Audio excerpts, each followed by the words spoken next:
श्री माणिकलाल उगरचंद शाह, श्रीमती विमल, श्री माणिकलाल शाह की स्मृति में श्री अजीत कुमार माणिकलाल शाह, सौभाग्यवती अनुपमा अजीत कुमार शाह बारामती, श्री शांति कुमार माणिकलाल शाह, सौभाग्यवती नीला शांति कुमार शाह बारामती, श्री प्रशांत प्रेमचंद शाह, सौभाग्यवती चेनना प्रशांत शाह इंदापुर।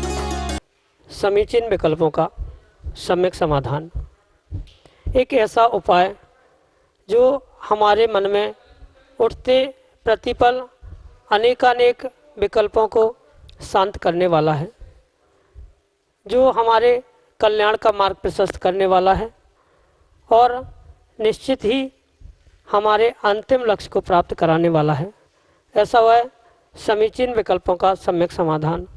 और इस सम्यक समाधान में देश देशांतर से अनेकानेक समीचीन विकल्प हमें यहाँ प्रतिदिन प्राप्त हो रहे हैं और परम पूज्य मुनि श्री सुप्रभ सागर जी महाराज उनका आगमोक्त विधि से हम सबको सम्यक समाधान प्रदान कर रहे हैं। प्रारंभ करते हैं आज का सम्यक समाधान। और आज का पहला विकल्प अशोकनगर मध्य प्रदेश से राजा पंसारी परम पूज्य मुनि श्री के चरणों में सपरिवार कोटि कोटि नमोस्तु निवेदित करते हुए अपना समीचीन विकल्प रख रहे हैं कि महाराज जी, गुरु के हाथों में शिष्य की डोर होती है। गुरु चाहे जो भी बना सकता है, गुरु चाहे तो चातुर्य दे सकता है, चाहे तो अति वाचाल बना सकता है। तो इसमें वाचाल का क्या अर्थ है? हमारे समीचीन विकल्प का सम्यक समाधान करने की अनुकंपा करें। नमोस्तु महाराज जी, नमोस्तु। गुरु के हाथ में जो शिष्य की डोर होती है, ऐसा जो कुछ भी कहा जाता है या तद लक्षण में या उस विषय में जो भी कथन प्राप्त होता है, वह परिपूर्ण रूप से व्यवहार नय की आश्रय से या व्यवहार नय की अपेक्षा से ही हमें समझने योग्य है।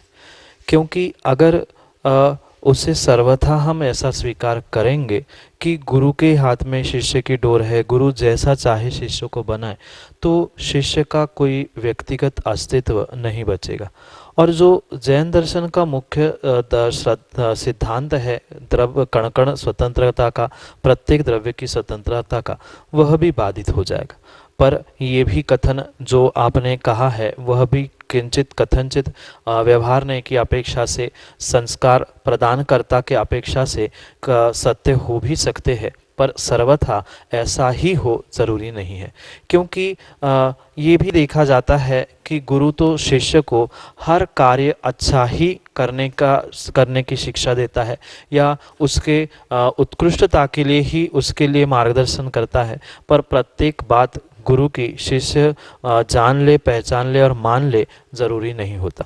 और उसी संदर्भ में जो आपने ये प्रश्न पूछा है कि गुरु के हाथ में उसका उत्कर्षण अपकर्षण या उसको चातुर्य देना, वाचाल आदि बनाना, ये परिपूर्ण रूप से व्यवहार नय की अपेक्षा से सत्य हो सकता है। और वहाँ पर जो वाचाल शब्द कहा गया है, वाचाल से मतलब है अनावश्यक रूप से, जो व्यर्थ रूप से बोलना, जहाँ आवश्यकता नहीं होने पर भी हर समय ही बकबक करते रहना, जहाँ आवश्यकता नहीं है ऐसे समय में भी अपने मुख का प्रयोग करते हुए कुछ सूचनाएं देना, कुछ कहते रहना, ऐसा जो कार्य है उसे अनावश्यक रूप से वाचाल कहा जा सकता है।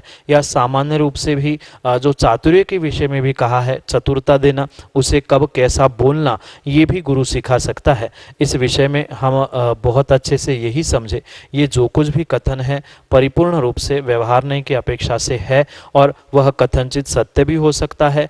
किस प्रकार से बोलना, किस प्रकार से वह वाचालता यानी कम अधिक बोलना, ये सब कुछ गुरु सिखा सकता है, पर शिष्य वही करता है जो उसके निमित्त से यानी उस शिष्य के स्वयं के उपादान पे निर्भर करता है। उसी अपेक्षा से वह वाचालता, चंचलता, ये जो समानार्थी शब्द कहे गए हैं, कहीं वाचालता को चंचली भी, चंचल स्वभाव रूप भी ग्रहण किया गया है। तो जिसका जैसा पहले स्वभाव होता है उसके लिए गुरु का आशीर्वाद, मार्गदर्शन आदि निमित्त बन सकता सकता है और उनके निमित्त के अनुसार वह वाचाल या चंचली या गंभीर कैसा होगा, ये जीव के स्वयं के उपादान के साथ साथ निमित्त, उनके संस्कार, इन सभी पर निर्भर करता है। और जो कुछ भी आपने ये उद्धरण पढ़ा होगा, सुना होगा, ये कथनचित व्यवहार की अपेक्षा से सत्य है, पर निश्चय से ये किंचित भी सत्य हो जरूरी नहीं है, क्योंकि प्रत्येक जीव का अपना अपना स्वभाव, अपना अपना कर्म, अपना अपना क्षयोक्षम है। ये गुरु का निमित्त, उसको संभालना, उसको शिक्षा देना, उसको बताना, ये फिर भी संभव है। तो वाचाल का अर्थ बहुभाषी भी हो सकता है, बहुत बोलना भी हो सकता है, या वाचाल का अर्थ चंचली आदि आदि भी किया जा सकता है। यही आपके लिए सम्यक समाधान। डॉक्टर अंकित जैन, पुरवाल, सारंगपुर, मध्य प्रदेश से परम पूज्य मुनिश्री के चरणों में बारंबार नमोस्तु निवेदित करते हुए अपना समीचीन विकल्प रख रहे हैं कि महाराज जी, क्या समय से पहले जीव इस पर्याय को छोड़कर जा सकता है? हमारे समीचीन विकल्प का सम्यक समाधान करने की अनुकंपा करें। नमोस्तु महाराज जी, नमोस्तु। समय से पहले मृत्यु होना किसी अपेक्षा से सत्य भी है, और आयु कर्म का और उसके निर्जीर्ण आदि होने की अपेक्षा से वह सत्य नहीं भी है। कथनचित समय के पहले जीव अपनी पर्याय छोड़ के जा भी सकता है, मरण को प्राप्त भी कर सकता है, कथनचित नहीं करता। जो आगम में अकाल मरण नाम का शब्द प्राप्त होता है, उस अकाल मरण की अपेक्षा से जीव अपने निर्धारित आयु से पूर्व आयु के निषेकों को खिराकर उस पर्याय से विलीन हो सकता है। पर अगर उसने पूरी आयु भोगी है या उसका कोई अकाल मरण के लिए निमित्त साधन कारण नहीं उपलब्ध हुए हैं, तो वह परिपूर्ण रूप से अपनी बंधी हुई आयु का पूर्ण रूप से उपभोग करके ही मरता है। पर उस अकाल मरण के साथ साथ हमें ये भी समझना बहुत आवश्यक है कि अकाल मरण भले ही जीव का होता हो, पर फिर भी जो आयु के निषेक यानी जो आयु कर्म का द्रव्य बचा होता है, वह आखिरी के अंतर मुहूर्त में वह जीव परिपूर्ण रूप से उसको नष्ट करके ही अगली पर्याय में पहुंचता है। किंचित भी बचे हुए आयु के निषेक हो या बचे हुए आयु के वर्ष अगले पर्याय में या अगले भव में वह कभी भी ले जाने की शक्ति नहीं रखता है। और इस अपेक्षा से अगर हम देखा जाए तो कभी भी अपने आयु के निषेक अगली पर्याय में नहीं ले जा सकता, या आयु के पर्याय के निषेकों को वो कभी छोड़ भी नहीं सकता बिना भोगे। इस अपेक्षा से तो हम ऐसा कह सकते हैं कि उसका समय से पहले या आयु पूर्ण होने से पहले मरण नहीं होता। पर अकाल मरण की अपेक्षा से, जैसे कि दृष्टांत से समझे, किसी की 60 वर्ष की आयु है और उसकी 40 वर्ष में कोरोना से या किसी बीमारी से मृत्यु हो गई, तो जो बची हुई 20 वर्ष की आयु होती है, वह अपने उस मृत्यु के अंतर मुहूर्त पहले यानी 48 मिनट में उस प्रत्येक द्रव्य को, आयु के निषेकों को वहीं पर समाप्त करते हुए, निर्जीर्ण करते हुए ही अगले पर्याय के लिए गमन करता है। उसके पहले वह गमन करता ही नहीं है। ये परम सत्य समझना होगा। इसलिए वह समय के पहले यानी अपने आयु का जो जैसा समय बांध के वो आया है, उस बद्धायुष्य को वह भोग के भी जा सकता है, या उसको भोगने से पहले यानी निर्धारित समय से पहले भी वह उस आयु के निषेकों का क्षरण करते हुए, उनको नष्ट करते हुए अकाल मरण से भी मृत्यु को प्राप्त हो सकता है। इस अपेक्षा से शायद कथनचित वह समय के पहले भी मृत्यु को प्राप्त हो सकता है या समय पर भी मृत्यु को प्राप्त हो सकता है। रजनी देवेंद्र जैन, भरूड़ जिला अमरावती महाराष्ट्र से परम पूज्य मुनिश्री के चरणों में बारंबार नमोस्तु निवेदित करते हुए अपना समीचीन विकल्प रख रहे हैं कि महाराज जी, क्या व्यवहार के बिना निश्चय की प्राप्ति हो सकती है? हमारे समीचीन विकल्प का सम्यक समाधान करने की अनुकंपा करें।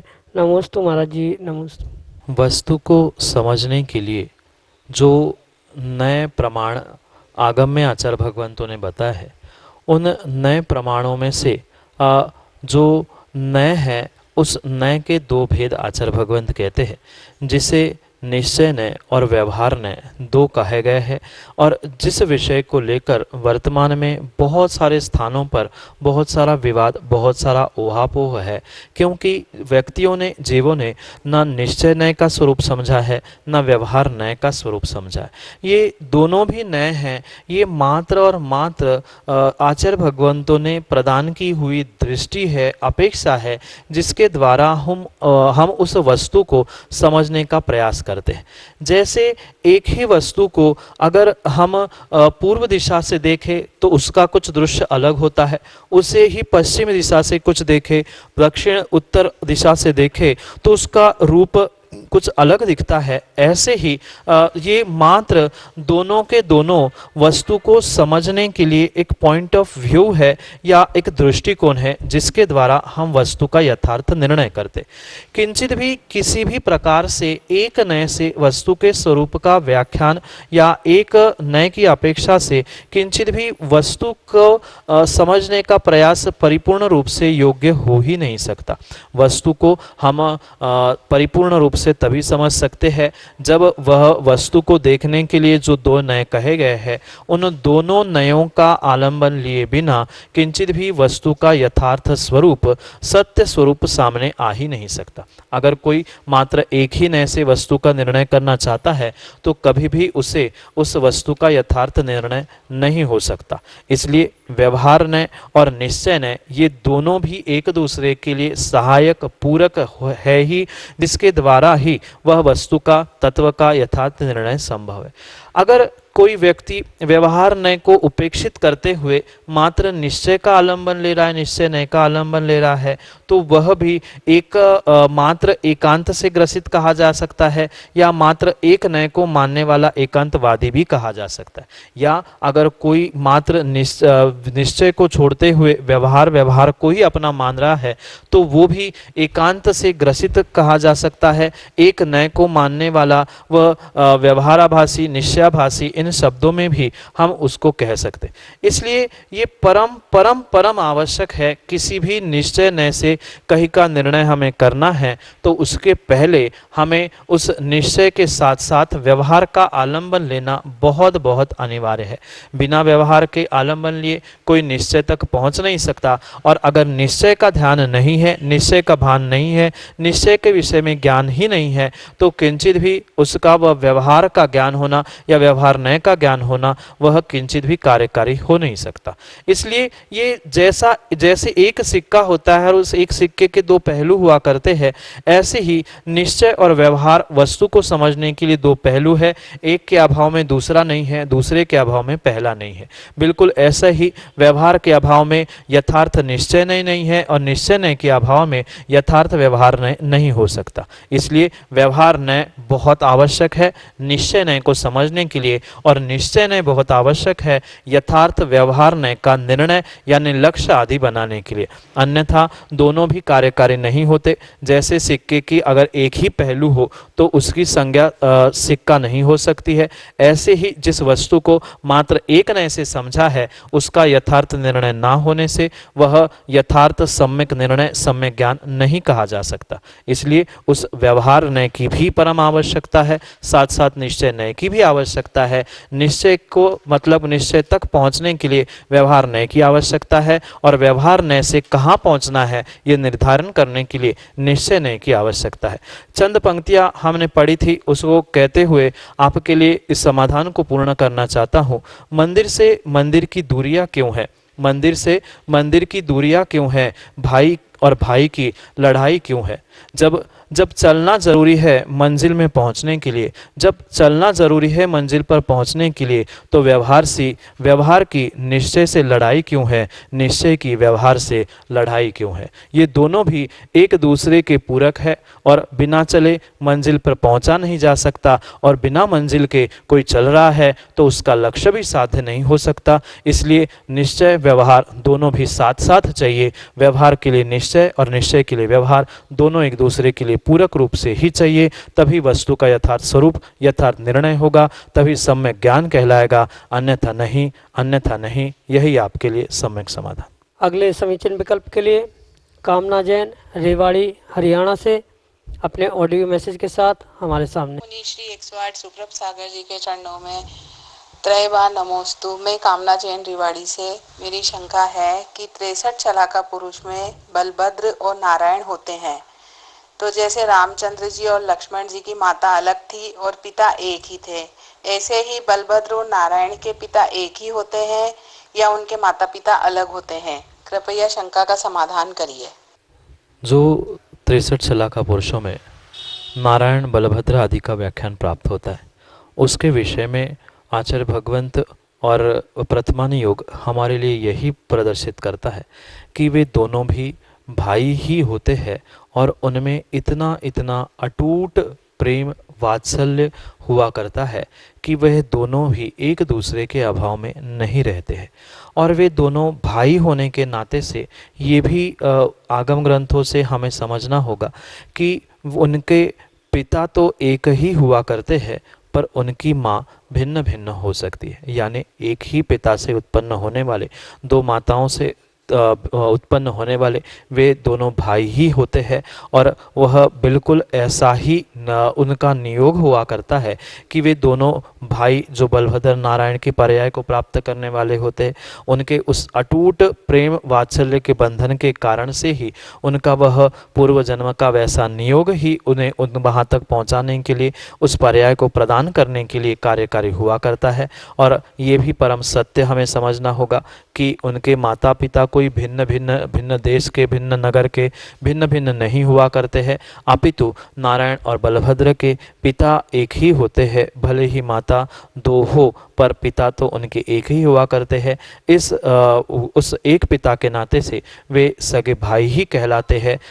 और यही संबंध उनका उन 63 शलाका पुरुषों की अपेक्षा में उन नारायण और बलभद्र का हुआ करता है, जो कि आपके लिए सम्यक समाधान से। अगले विकल्प के लिए सीनू जैन बानपुर उत्तर प्रदेश से अपने समीचीन विकल्प के साथ हमारे सामने। महाराज श्री के चरणों में त्रैवार नमोस्तु निवेदित करते हुए कि मुनिश्री हमारे समीचीन विकल्प कि किसी नियम का पालन करने में अतिचार या अनाचार का दोष कैसे लगता है, हमारे समीचीन विकल्प का सम्यक समाधान करने की कृपा करें।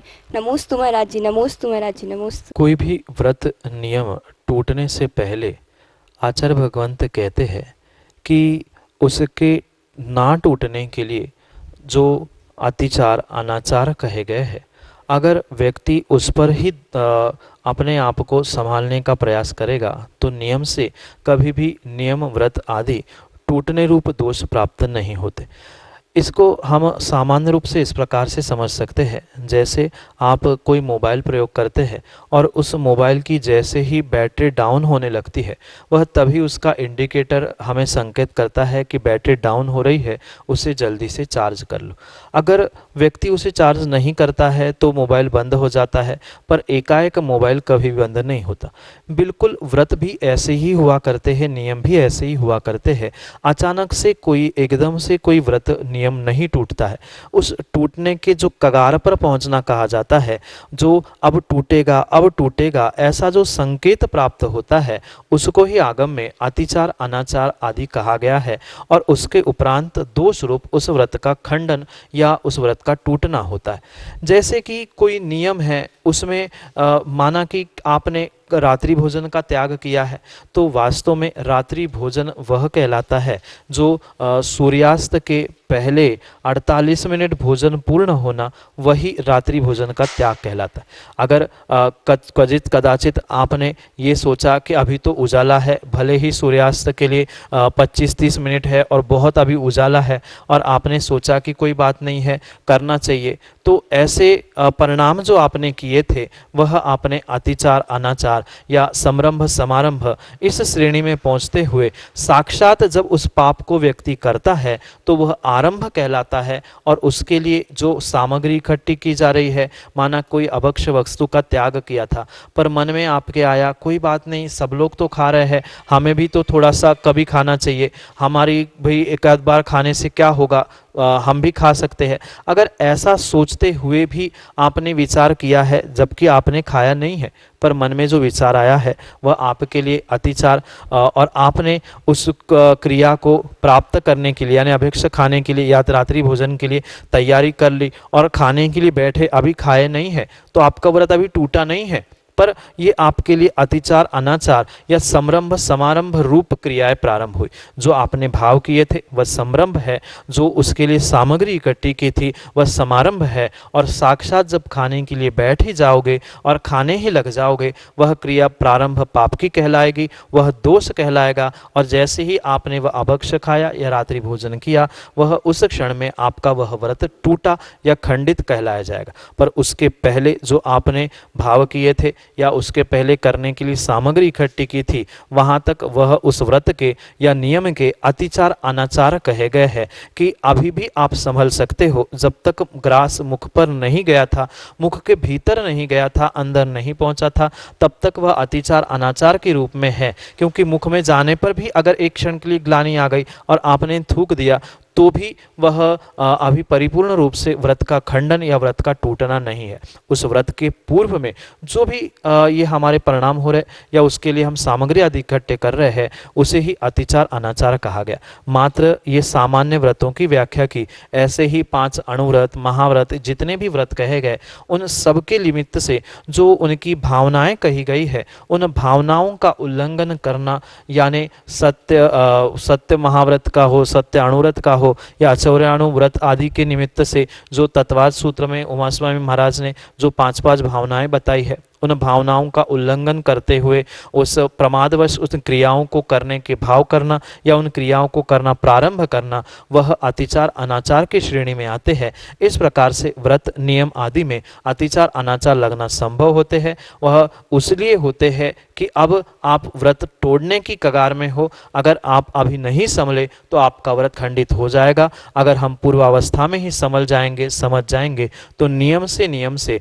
हम उस दोषों से बच सकते हैं, व्रत के खंडन से बच सकते हैं। इसीलिए एक संकेत के रूप में जैसे मोबाइल का, गाड़ी आदि का रिजर्व होना, मोबाइल का बंद होने से पहले इंडिकेटर आना, ये जैसा है ऐसे ही व्रत के खंडन से पूर्व ये अतिचार अनाचार आगम में आचार्य भगवंतों ने कहे हैं, वही आपके लिए सम्यक समाधान से। अगले समीचीन विकल्प के लिए सिमी जैन जतारा मध्य प्रदेश से हमारे सामने है। स्वयं मुनिराजों के चरणों में बारंबार नमोस्तु नमोस्तु नमोस्तु महर्षि। महर्षि जी, मेरा प्रश्न यह है कि सम्मोचन जीवों की उत्पत्ति होती है तो जीव दिखाई तो देने लगते हैं कुछ जीव, लेकिन जब उनका मरण होता है तो कुछ दिखाई देते हैं लेकिन कुछ नहीं दिखाई देते हैं। जैसे चींटी, कुछ दिखाई देती है मरने के बाद, कुछ विलीन हो जाती हैं, ऐसा क्यों? नमोस्तु महर्षि। जो सम्मूर्छन जीव होते हैं वह अपनी उस पर्याय को प्राप्त करने के लिए या जो सम्मूर्छन जीवों का जन्म कहा जाता है वह परिपूर्ण रूप से जो अपने योग्य द्रव्य क्षेत्र आदि को प्राप्त करने के निमित्त से जो वहाँ के परमाणुओं को एकत्रित करते हुए कहीं भी जन्म लेता है उन जीवों को सम्मूर्छन जीव कहा जाता है। उनका जन्म का कोई निर्धारित स्थान नहीं हुआ करता, जैसे उपवाद शैया का एक निर्धारित स्थान है या गर्भस्थ जीवों का किसी जीव के गर्भ में उत्पन्न होना ये उनके जैसे नियत स्थान है। ऐसे सम्मूर्छन जीवों का कोई एक निर्धारित स्थान नहीं है, अपितु उस जीव के लिए जहाँ जैसा योग्य द्रव्य क्षेत्र काल आदि प्राप्त होता है वह उस द्रव्य क्षेत्र काल आदि को प्राप्त करते हुए अपने उस पर्याय के लिए अपनी उन पर्याप्तियों को प्राप्त करने का प्रयास करता है और वहीं पर उस परमाणुओं को और पर्याप्ति रूप कारमाण वर्गणाओं को ग्रहण करते हुए अपने उस पर्याय को, अपने उस शरीर को वह वहाँ पर प्राप्त कर लेता है। और उसके साथ साथ हमें ये भी समझना आवश्यक है कि जो उनकी देह यानी शरीर बना है वह शरीर परिपूर्ण रूप से वहाँ से ही बने हुए एक एक पुद्गल परमाणु जिसे कारमाण वर्गणाएं कही जा सकती, नौकर्म वर्गणाएं कहा जा सकता है, उनके निमित्त से उसके शरीर पर्याप्ति या पूर्ण होती है और उनका शरीर उन योग्य द्रव्य क्षेत्र काल आदि के निमित्त से बना हुआ होने के निमित्त से ही जब उस सम्मूर्छन समूर्छन जीवों की मृत्यु होती है तो कभी कभी ऐसा भी देखा जाता है कि समूर्छन जीव मरने के बाद उनका शरीर कभी जमीन पे दिखता भी है, कभी कभी ऐसा भी देखा जाता है कि समूर्छन जीवों का शरीर तत्काल विलीन हो गया। कारण मात्र यही है कि जीव ने जैसा उस शरीर का बंध किया होगा, उस शरीर नाम कर्म के निमित्त से जैसा जैसा उन्हें परमाणुओं को इकट्ठा किया होगा, वैसे ही वह अगर वो समूर्छन जीव है और वह उतने ही क्षण के लिए उन्होंने उसको बंध किया था, तो जीव का जैसा ही उस पर्याय से गमन हुआ यानी मृत्यु हो गई, तुरंत ही हो सकता है वह परमाणु तुरंत वही के वही बिखर गए, और जैसे ही परमाणु बिखर जाते हैं वहां उस पर्याय का यानी उस समूर्छन जीव का शरीर शेष नहीं रहता। इस कारण से कचित कदाचित ऐसा भी देखने में आता है कि समूर्छन जीवों का मरण होते ही उनकी पर्याय या शरीर जो बचा रहता है वह कुछ क्षण में ही विलीन होते हुए देखा जाता है। पर कुछ ऐसे स्थूल परमाणु आदि होते हैं जिसके निमित्त से उन्होंने अपने उस शरीर पर्याप्ति को या शरीर को प्राप्त किया होता है, उनका तुरंत विसर्जन होना या बिखर जाना संभव नहीं होता है।